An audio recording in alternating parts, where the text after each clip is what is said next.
Esse é o Ancapsu e nós vamos falar do dólar, meu amigo, que explodiu, bateu 5,73 agora, daqui a pouquinho bate 6, hein? Caramba, o que está acontecendo, né? E agora que o Lula acalmou, né, começou a fazer corte de gastos e coisa e tal, eu vou explicar para vocês o que está acontecendo, aquilo que eu falei que era o grande problema. O Lula está só fragilizando a situação econômica do Brasil, né? E se der um problema lá fora? Pois é, o problema lá fora parece que está chegando, né? A guerra entre o Irã e Israel parece que é inevitável agora, ou pelo menos é uma possibilidade muito certa. E aí o que acontece com o mundo quando o pessoal tem medo de que vai estourar uma guerra, né? O pessoal tira dinheiro de país arriscado. O que o Lula ficou fazendo desde o primeiro dia que ele entrou no governo brasileiro? Aumentando o risco do Brasil. Ó, o Brasil está mais arriscado, eu vou gastar dinheiro pra caramba, vou torrar grana, não sei se vou pagar não. Ou seja, o Lula fez questão de fazer o Brasil ficar cada vez mais arriscado esse tempo todo.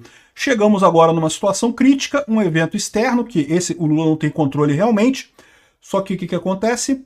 Pois é, agora a gente vai sofrer as consequências do irresponsável idiota, do corrupto socialista pinguço, ficar falando que o nosso risco é muito alto, ficar alardeando aos quatro ventos que ele vai pagar, que vai gastar dinheiro, que não sei o que lá. E pior, de falar que está se aliando à Rússia, ao Irã, a todo o eixo do mal lá da coisa, né? Imagina como é que os investidores americanos e europeus veem isso, né? Como os investidores brasileiros também veem isso, né? Tá arriscado. Você sabe que esse lado vai perder a guerra. Então, como é que vai ser isso daí, né? Pois bem, é uma grande surpresa hoje, né? Por quê? Porque ontem justamente a gente viu que o Lula cortou um monte de coisa, mandou cortar isso, cortar aquilo, cortou educação, cortou saúde, não sei o que lá. E eu acho ótimo, fiz um vídeo sobre isso, falando, não, tem que cortar mesmo. Que bom que o Lula cortou isso. Eu acho que cortou pouco, cortou tarde, tinha que ter feito isso antes, mas que bom que fez isso pelo menos agora, né? Eu não sei também se o pessoal das faculdades, das federais, vai sair reclamando por aí, dizendo, ai, cadê a educação? Que o Lula matou as federais e não sei como faziam com o Bolsonaro, quando o Bolsonaro fazia esses cortes, né? Mas isso é irrelevante, no final das contas a gente sabe que isso daí é irrelevante no final das contas, né? E, curiosamente, agora que o Lula começou a cortar as coisas, ou talvez seja o contrário isso, o Lula começou a cortar porque aí ele percebeu que a coisa vai ficar feia para o Brasil agora, aí ele resolveu cortar para aumentar um pouco, para diminuir um pouco o risco do Brasil, né, para aumentar a confiança no Brasil, que eu sempre tenho ressaltado isso, sempre que eu falo sobre a economia brasileira ir mal, né, porque eu falo, o Lula está gastando dinheiro demais? Tá. Isso vai piorar a situação econômica no Brasil? Vai, pela confiança. Mas a verdade é a seguinte, o Brasil tem boas reservas econômicas, então o Brasil pode se dar ao luxo de ficar pior um pouquinho sem piorar, sem quebrar completamente. Só que, quando você fica pior um pouquinho, você aumenta o risco. E você ficando pior um pouquinho, aumentando o risco, você começa a ter risco de ataque especulativo contra a sua moeda e também você fica numa posição mais arriscada em face a eventos externos. Se tiver uma grande crise no mundo, você começa a pagar esse pato, né? E aparentemente é isso que está acontecendo neste caso. O dólar subiu hoje, apesar do Lula ter feito um monte de corte, ter dito que vai fazer, vai tentar e coisa e tal. Por quê? Porque foi pouco, não cortou tanto quanto deveria, e foi tarde. O Lula tinha que estar, desde o primeiro dia do governo dele, deixando claro que quer manter o equilíbrio fiscal e coisa e tal. Ou seja, ao contrário, ele passou o tempo todo falando que não pode, porque não é gasto, é investimento, e não sei o que lá, e que eu vou gastar mesmo, que eu não vou cortar do pobre, não sei o que lá, só falando em torrar dinheiro. E as contas brasileiras refletindo isso, né? A dívida brasileira só aumentando.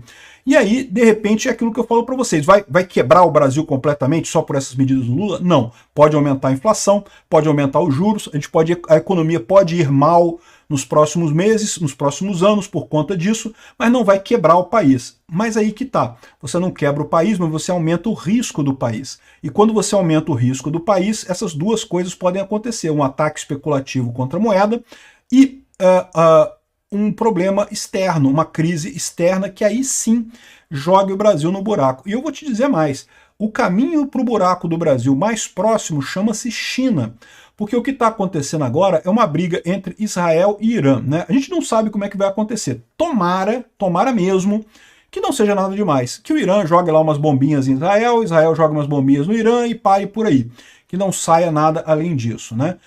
A gente sabe aí de especialistas militares falando sobre isso. Aliás, eu falo sobre essa questão da briga entre Israel e o Irã, e também sobre a Ucrânia, e também sobre a Venezuela, lá no meu outro canal, no Mundo em Revolução. E os especialistas falam que nem Israel tem condições de invadir o Irã, nem o Irã tem condições de invadir Israel. Então não se vê a possibilidade de uma guerra no solo. O que vai acontecer sempre vai ser essa guerra de lança um monte de bomba lá, lança um monte de bomba aqui, e fica por isso mesmo. É o cenário mais provável dessa história. Então tomara que seja por aí, tomara que o resultado seja esse. No final das contas, que vai ter alguma coisa, vai ter, mas vai parar por aí, né? Por quê? O problema maior é esse. Vamos supor que, por hipótese, seja uma guerra muito grande e o Irã, por exemplo, não consiga mais exportar combustível, petróleo ou gasolina, que Israel, por exemplo, mire exatamente os postos do Irã e as refinarias e locais de envio de petróleo, e com isso o Irã não tem mais como exportar petróleo. O que vai acontecer com o preço do petróleo no mundo? Vai subir, evidentemente. Embora o Irã esteja sancionado, tal como a Rússia está sancionada, ele vende para alguns países. Então, esses países que compram do Irã, compram mais barato, né? É ruim para o Irã a sanção e coisa e tal, mas aquele petróleo já está atendido pelo Irã. Então, esse país que hoje compra do Irã vai ter que comprar de outro lugar, vai aumentar o preço do petróleo no mundo todo, né? E aí você tem o outro problema dessa história. Como eu falei, o caminho mais rápido para a crise aqui no Brasil é pela China. A China está numa situação econômica delicada, já está há muito tempo nessa situação econômica. A China é um gigante, não vai cair fácil não, ela não cai por qualquer coisinha não é uma coisa que vai desabar completamente, mas não precisa desabar completamente, porque o Brasil é tão dependente da China que se a China pegar um resfriado, o Brasil entra em coma, né? Não tem esse negócio, o Brasil depende muito da China, não precisa a China quebrar completamente. Vamos supor, por hipótese, que esse aumento do preço do petróleo piore ainda mais a situação na China, e com isso a China tenha que parar de importar do Brasil alguma coisa, ou pare de comprar alguma coisa. Olha só a situação que você vai ter nesse caso, né? Você começa a ter realmente problemas mais sérios aqui para o Brasil. E aí é isso que fazem todos os investidores. Eles sabem que você tem, com uma guerra, os riscos aumentam, os riscos de todos os países aumentam. Um risco dos Estados Unidos quebrar é muito pequeno. O risco da Europa quebrar é muito pequeno. O risco da China quebrar é menor, né? Mas existe, é significativo. O do Brasil, pô, o Brasil, meu amigo, se a China der um soluço, o Brasil quebra, né?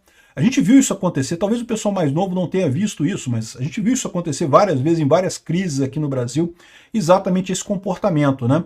Então, esse é o problema, é o que eu falo para vocês. O grande problema do Lula foi esse problema da confiança. O Lula ficou nessa de que não, que eu vou gastar, porque eu posso, eu quero gastar, e não é gasto, é investimento, não sei o que lá. Ao contrário, ele tinha que estar conquistando a confiança. O Brasil teve uma oportunidade enorme. Se tivesse, por exemplo, tivéssemos a reeleição do Bolsonaro com Paulo Guedes cuidando da economia, teríamos uma oportunidade única. Por quê? Porque o Paulo Guedes estava fazendo exatamente isso, diminuindo a dívida brasileira, diminuindo o risco brasileiro. No momento que você tem um monte de países de terceiro mundo com risco aumentando por conta das incertezas mundiais, o Brasil indo no caminho certo, risco diminuindo.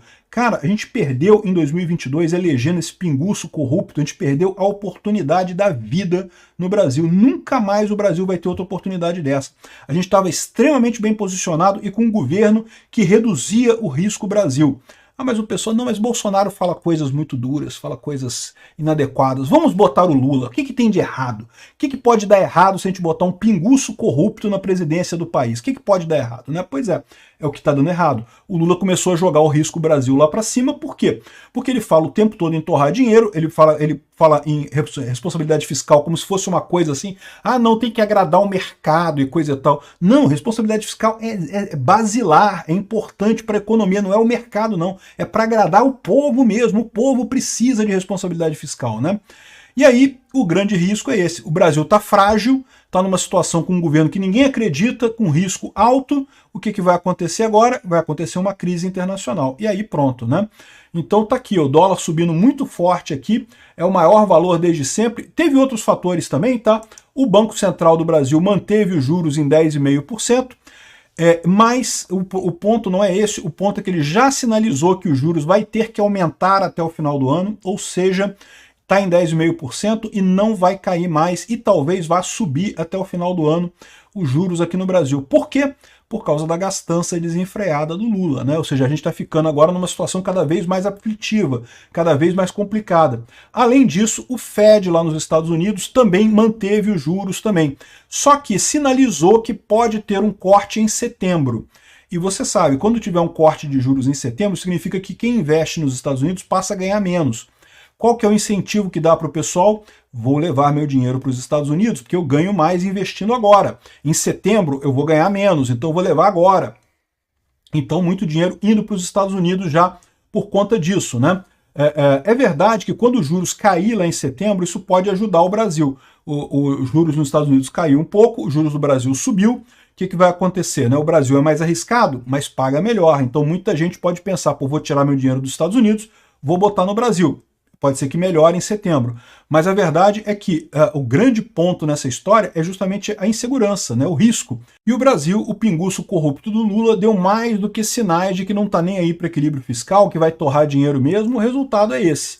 A bolsa e o câmbio, o dólar vai a 5,70, a bolsa cai e a situação deve piorar nos próximos meses, mas vai depender da situação lá em Israel e o Irã. Vamos ver como é que acontece com isso lá, né? Mais uma vez, o real foi a pior moeda do mundo, graças ao Lula, né? É isso que eu falo para vocês. O problema é justamente esse. Você cria insegurança e aí você fica frágil. Qualquer gripezinha que rolar no mundo, qualquer gripe econômica que rolar no mundo, o Brasil morre.